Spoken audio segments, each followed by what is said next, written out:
Hey! Hey! Hello, you awakening wonders. Thanks for joining me for Stay Free with Russell Brand. Wherever you're watching this, the whole show will only be exclusively available on Rumble. That's because after 15, 20 minutes or so, we start saying stuff that you require free speech to say. Not indoctrinating hate, not engendering speech that would divide us or make people feel bad about themselves, but a far worse crime than that. Suggesting that if we unite, we can confront establishment, centralized authority. Today is a show that is about authority because Donald Trump has been arrested. You might not Well, not yet. Oh no, he's going to be arrested in the future. He's predicted his own arrest. That's right. Christ-like. A little bit. One of you will betray me, one of you will deny me. That's out of Jesus Christ Superstar. Not my words, Andrew Lloyd Webber. Are you doing a little audition at this point? I know that there are people, certain people, erstwhile of Project Veritas, that make musicals here and there. Even in Trump predicting he's not his own downfall, well, that's not what he's predicting. He's predicting an authoritarian attack. He is depicting himself in a very particular position. We're going to use this as a point to pivot and discuss authority. Who has the authority to arrest Donald Trump? By what moral authority? And are there any other comparable cases that if you were to arrest Trump for that, essentially it's like, did he use electoral funds, campaign funds, to pay for hush money for dear old Stormy Daniels? Is there any comparable offence committed by the opposing party? And obviously there is, because otherwise this would be a lot of rhetorical nonsense. Also, the ICC have announced that they're going to arrest Putin. Good luck. Good luck arresting Putin. He ain't going quietly, though. Mr. Putin, you are under arrest. Okay, what is it for? With my driver's license? No, it's for the crime of war. Illegal. Oh, okay, I'll come quietly. The ICC have offered similar decrees previously. Colonel Gaddafi, don't remember what happened to that guy. Don't remember seeing him jostling about on the back of a truck, having all his dignity robbed, stripped nude, jostled to the undead. And also, the dude that used to be in charge of Sudan, I think, is currently exiled or hiding out somewhere. They call him that as well. The dude. Chief Dude of Sudan. So, like, it's not unprecedented, but it is unlikely, and it brings about important questions, and these are the ones that I want you to answer. I want you to ponder along with us and then answer. Who has the authority? It's the same with free speech. If you don't agree with the principle of free speech, you have to conclude that there's some group, individual, or institution that has the authority to deny you your free speech. Who are you giving that authority to? Once our trust in institutions like government, media, and the corporate world has broken down, and I'm pretty sure that's where we are, then none of us are granting that consent, are we? So that's one of the things we're going to be talking about. Also, we're talking to Glenn Greenwald. What an exciting conversation to be having at this time. Glenn Greenwald, Pulitzer Prize-winning journalist, radical advocate for free speech, radical critic of all political corruption wherever it's found, newly confronted continually by his old liberal establishment pals. Not that the liberal establishment would have ever been Greenwald's pals, but they've turned on him, haven't they? Certainly He's someone that faces a lot of attacks. He's a brilliant journalist. He's our friend over here on Rumble. We're honoured to have him. And then once we flip off a YouTube, we'll be talking about censorship that so-called journalist, Matt Taibbi, talks about, like some vaccine side effect stuff that we just wouldn't be able to talk about on YouTube. On our item, here's the news. We're talking about January the 6th. You're going to absolutely love it. But before we get into this Trump stuff, the true nature of power, you should know that Russia are recruiting new warriors on onanism website. Nicely done. Pornhub. Let's have a look. Wagner, like as in the composer. The composer. Hitler's favourite. Let's have a look at the advert. There was some text from the advert that we were pretty keen to see, weren't we? Let's have a look at that. So take down that still immediately and replace it with the text that we discussed so that I can see it if you don't mind. Thank you. Could you? Shall we have that or not? Do you remember that? We said the advert, because we don't want that text there, because we discussed that. Here's the new text. No, that's the previous text from the Vice article. What we want is the text from the advertisement that Gareth read out in the article. Don't worry about that. I was never married to it. It was it was always at best mediocre. Let's which seems to be the standard. I've got it here if you want to hear it. Yeah, tell me. Right. So in the since deleted ad, a blonde woman wearing red lipstick is seen seductively sucking a large lollipop, while another woman's voice huskily says in the background, We are the coolest army in the world. Trivializing, minimalizing, and sexualizing war. I think if you were to join an army or a militia on the basis of that advert, then find yourself in a war, you might feel a bit misled. It's at what point during watching that content you would feel more like joining a war, isn't it? I think knowing my own relationship with these kind of porn websites, which I've had to curtail due to moral and spiritual reasons, but I would start off very enthusiastic. And because you don't want to join a war. Not interested in that. I think that my own trajectory would be initial incredible enthusiasm about, I'm going to join that militia. I'm going to have a fantastic time. War, yeah. And then ultimately, oh God, what's the point? Can't we be kind to each other? What the hell are we doing this for? I can't fight anyway. I'm too weak. I'm fragile. The main story we're talking about today, though, is the potential impending arrest of Donald Trump, and in particular, who has the authority to conduct that arrest. Think, like maybe as well as watching us, you watch mainstream media. You can see how mainstream media will report on this. The assumption of authority is baked into their presentation. Have a look at this crazy bit of reporting. You'd never know anything was wrong in Donald Trump's world. The former president in Oklahoma rallying a crowd at a wrestling. Well, how would you at that point know that there was something wrong in Donald Trump's world? I mean, what should he do? Nervously shuffle off that plane? It's not like how Joe Biden does. Like there should be at least one accident descending the stairs. Oh, look, Donald Trump today looked besieged by doubt as he descended. It's amazing to have everything he owns, it's got a name written on it. That must be good for your self-esteem. It must be. If you look at a tower, Trump. You look at even like new notepads, Trump. I mean, even if you see sort of like, have you ever had headed notepaper before in your life? Oh, I'd like that. Brilliant. We'll get you some. We'll get you some for Christmas. We'll get you some sooner. Let's have a look at this. The rest of this tournament. If Trump is worried about a wrestling tournament, I mean, what an incredible life he's living. He's being president, he's getting off a jet, he's at a wrestling tournament, he's being indicted. The thing that's interesting, though, about this indictment, of course, is that it appears to be for the misuse of campaign funds, which, if you think about it, is really similar to the Democrat Party situation with the Steele dossier that they funded. So let's have a look at it just side by side, because I guess the real question is, not like, put aside your prejudices for a moment. Maybe you really like Donald Trump, maybe you do not like Donald Trump. In a sense, I think one way of achieving objectivity and a relationship with your inner principles is to somehow regard the object just as a catalyst. Say, for example, during all of the controversies around the pandemic, if you could forget about the object itself and just think, how is power behaving? Is there a wealth transfer? Is there censorship? Does there appear to be an agenda? You can just interrogate yourself and conduct your own investigation. Obviously, that doesn't mean that what we do on our own is going to be of a higher standard than what academia can achieve, but we have to recognize that a lot of interests have been bought out, that there's a lot of bias and prejudice in media, in academia, in politics, in government. In fact, government is founded now on corruption. That's the founding principle, isn't it? That they are funded by, lobbied by, own stocks and shares in corporations that receive favorable treatment and indeed legislation. That we all understand at this point, and quibbling about the small differences between the parties is all that's left for us, and that's what we're calling democracy. And even this potential impending arrest of Trump is another example of that, because look, it's claimed Trump concealed alleged hush payments that were supposedly used to violate federal election laws using legal expenses. You're not allowed to do that. You're not allowed to use legal expenses. That's the key phrase, legal expenses, yeah. Okay, so Clinton was fined by the Federal Election Commission for funding the Steele dossier using illegal expenses. Yeah. So that's interesting, Seems isn't pretty it? similar. It's just not as, doesn't sound as dodgy, does it? It's not so salacious. Correct. Because Trump's one has a porn star in it, and that one's got a dossier. Ooh, a dossier. And dossiers famously require sexing up, like the dossier that was used to underwrite the illegal invasion of Iraq, where specifically the then head of spin doctory, Alistair Campbell, said, we better sex up that dossier, i.e. make it sound like there's definitely weapons of mass destruction in Iraq. Spoiler alert, and I don't like using that phrase, there were no weapons of mass destruction found in Iraq. I can tell you, no one sexed up the Steele dossier. It was so sex that up a bit. It's boring as all hell. What they did is Russia gated it up and made it sound like there had been collusion.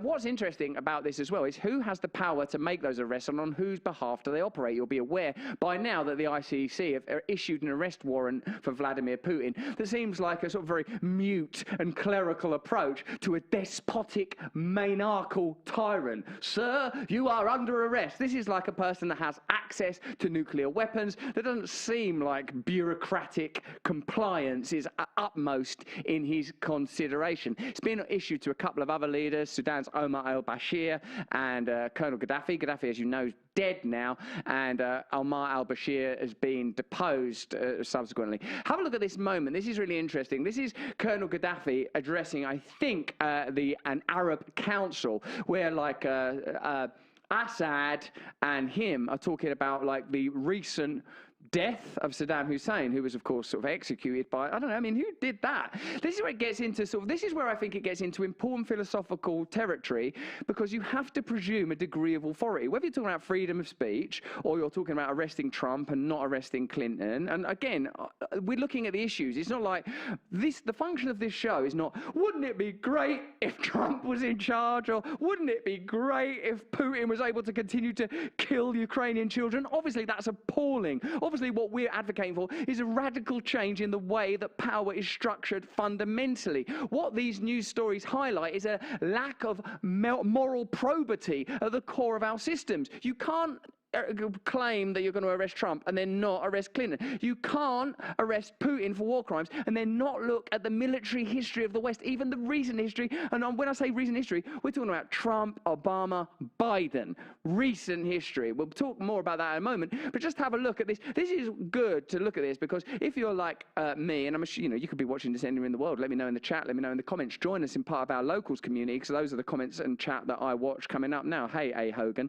Like, and let us know, are you aware of these alternative narratives? Are you aware of how this conflict looks if you're watching it from within Russia? You know, like, they'll have their own anti-establishment voices. There'll be people saying, Putin's a tyrant. We don't want to be going to this unnecessary war. This ain't benefiting us. I'm just trying to enjoy Pornhub, just recline and freely express myself. And I'm getting militia adverts. That's not a pop-up I came here for. I came up here for a pop-up of another variety entirely. Here you get a look into what would Edward Said would say is the sort of alternative perspective of reality that we're often denied, in particular from the Muslim world. Although, of course, Gaddafi was a secular leader, which made him useful for a while until he wasn't useful. Then it's good night, baby, game over. Have a look at him talking to Assad after the occasion of the execution, call it what you will, of Saddam Hussein. We all remember that moment. Check it. ليش ما يكون في تحقيق في مقتل صدام حسين؟ قيادة عربية بالكامل تقتل تشنق في المشانق مع انتفاض. لماذا؟ ممكن الدور جاي عليكم كلكم. نعم. What Gaddafi didn't know is that the next person was going to be him. Yeah, the punchline to that actually was, he's on death. It's a brutal punchline. Yeah, one of the worst, I'd say. Listen, we don't know. None of us know. In case you're like, you might not be able to speak that language. I'm guessing he's speaking Arabic there. Like, and you might be listening to this only on audio. What Gaddafi said was, "Listen, we can't just let him kill Saddam Hussein. He's the sovereign leader of a country. They've just gone in there and killed him. That means they could do it to any of us. I mean, any one of." And he says, amusingly, "Any one of you." Or, I mean, everyone laughed as if they all knew. Or you, actually, my man. And of course, it was Gaddafi that died next. And by what right? And again, this is not. You can say stuff like this. Indeed, you must say stuff like this without fearing that you're going to be sort of dubbed an advocate of Gaddafi. Because, of course, as we now know, as centralized authority doubles down on its control, it rather than address the issues raised by peripheral counter-narratives, whether they come from the left or right, they instead smear all dissenting voices, whether that's a powerful dissenting voice or a relatively marginal or minimal one like this. Oh, you don't want to listen to Matt Taibbi. He's a so-called journalist, as that congresswoman said in that investigation. Instead of addressing the revelations of the Twitter files, why not just accuse Matt Taibbi of being an idiot? Instead of dealing with Donald Trump, whether you like him or not, and I know loads of you really love him, and you know how I feel like Donald Trump, don't feel like he's the solution, fascinating figure in loads of ways. Rather than dealing with, hey, how come this figure has risen to the forefront? What failings does that show systemically that 13% of people that voted for Obama also voted for Trump? So that's an interesting statistic. What does it reveal about society? Well, I'll tell you what it reveals, that it doesn't bloody work properly. That's what it reveals, and they can never have that conversation. I want to draw your attention to a few philosophical quotes that will help us formulate our thoughts around the nature of authority. Firstly, this is the theory advanced by John Rawls is that authority is legitimate if and only if it acts in accord with principles the subjects agree to. So for us to give authority to the state or to the ICC, we have to agree with them. At this point, there is no we. The point where you can have 300 million Americans going, yeah, we the people, it's over, isn't it? Now, there's a lot of talk of succession, but in a way, it's got to go further than that, I think. More democracy, more ability to govern your own communities. This is a quote from Robert Paul Wolff, who I hadn't heard of until about 25 seconds ago, so don't feel like I'm trying to act like I'm cleverer than you. I don't think I'm cleverer than you. I don't think I'm better than you. I don't think I know stuff you don't know. I know you know stuff that I don't know. Let's talk through this. The basic idea, says Robert Paul Wolff, is that it is incompatible for a subject to comply with the commands of an authority merely because it is the command of the authority, and for the subject to be acting morally autonomously. You don't just do what you're told because you were told to do it. Literally the opposite of what you're told at school. Literally the opposite of because I said so. Now, because I said so works for kids, thank God, because I've got kids, but it doesn't work for an adult population of engaged civilians, does it? That's why you need the term subject. You're subject to that power. That's one of the things we continually talk about, this tone of parentalism that is in our discourse continually. Like, oh, we've decided the experts, when they talk about experts, that's mummy and daddy. And I'm not denying the category of experts, but we are querying the nature of de facto aristocracies and technocracies where power is administered without inquiry, particularly once democracy has become nullified and hollowed out by corporatism. Would you agree? Let me know in the chat. Hit me back, baby. You know, I'm interested in what you think as well, although you wouldn't think so from the amount I talk. Wolff thinks that each person has a duty to act on the basis of his own moral assessment of right and wrong, and has the duty to reflect on what is right and wrong in each particular instance of action. Complicated, time-consuming, difficult to have people blind, obedient people, easier to manage than what's being suggested here. Such a person will be violating his duty to act autonomously if he complies with authoritative commands on grounds that are independent of the contents of the command. So the duty of autonomy is incompatible with the duty of obeying political authority. This is the challenge of philosophical anarchism. So anarchism is about chaos. Anarchism is about democracy and lack of domination. It's one of the things we've discussed on the show. And I guess that's what comes up here, isn't it, Gareth? Yeah. When you start saying arrest Putin or arrest Trump, what you're saying is there are people, groups, institutions that have the moral authority to undertake that. And there isn't, because, you know, I know you've got some points, Gal, and then we'll move on to Putin and the war crime stuff and how that argument can be made. Of course. You want me to make a point? Yeah, you look like you're ready to. Well, I guess the situation at the moment, it's amazing that this is happening at the same time. So the Pentagon is helping to shield Russia from International Criminal Court, ICC, again. Interesting they come this is amazing. From ICC accountability for its atrocities in Ukraine. Fearing such a reckoning could set a precedent, allowing the tribunal to prosecute the US for war crimes in a new report, which is amazing. So at the same time, you've got them saying, we need to arrest Putin for war crimes. The US is literally withholding evidence about Russian war crimes for fear that it'll show up their own war crimes. Do you hear how important what Gareth is saying is? Well, all the while the narrative is Putin's evil, Putin's bad. How many speeches have you seen of Joe Biden backlit, standing up in front of a military congregation saying, this guy didn't reckon on how brave Ukrainian people are? Oh, brilliant. So Putin's a war criminal. You bet he's a war criminal. Can you give us some evidence, please? Because we're going to prosecute him as a war criminal. Hold on a minute. If we give them that evidence, they'll know that we're war criminals as well. So that is the truth. That's not conspiracy theory. Here's some information for you guys. In a minute, we're going to be talking to Glenn Greenwald, who I pray is watching this, because I think he'd give us such a pat on the back for this. You reckon? Oh, don't you think, Glenn Greenwald? He does a lot of nice tweets about you anyway. He's always sticking up for us when they're digging us out, isn't he? Yeah. Listen, if you're watching this on YouTube now, we're going to have to click off in a matter of moments. I'll tell you why, because we're going to be talking about some corporate stuff that YouTube are just unable to broadcast. And hey, everyone's trying to make a living in this world, even the Alphabet Corporation. So we got to click over just to rumble, because we're talking about some of Matt Taibbi's so-called journalist and friend of the show, some of his revelations around vaccine side effects. And then there's another thing as well. Oh, Raccoon Dog, man. Have you heard about Raccoon Dog? There's a new animal in town. It's Raccoon Dog. It looks like what you think it would look like. It suddenly entered the scene. Like Raccoon Dog. Imagine like the genealogy of the Raccoon Dog. Like it exists at 12 noon, 12:01. It's your fault, that pandemic. Bloody hell, give us a minute. No one even knew I existed like 25 seconds ago. Just emerges on the scene. It's the Orson Welles of being blamed for coronavirus. Just straight out of the gates, bang, here I am. Nice reference. Thank you. I knew you'd like that. We've used it before, haven't we? That kind of. So listen to this stuff. Before we click over to being exclusively on Rumble, home of free speech, let me hit you up with some of these facts. We do a deep dive into this subject later in the week. You're going to absolutely love it. So, documented and alleged war crimes committed by Russian forces and contractors in Ukraine include. So this is terrible and awful. We're off YouTube at this point, just to check. Oh, actually, yeah, we better come off YouTube because this list is bad. So we'll come off YouTube. Join us on Rumble. Click over now. We've got great guests. We've got home truths that are going to awaken you.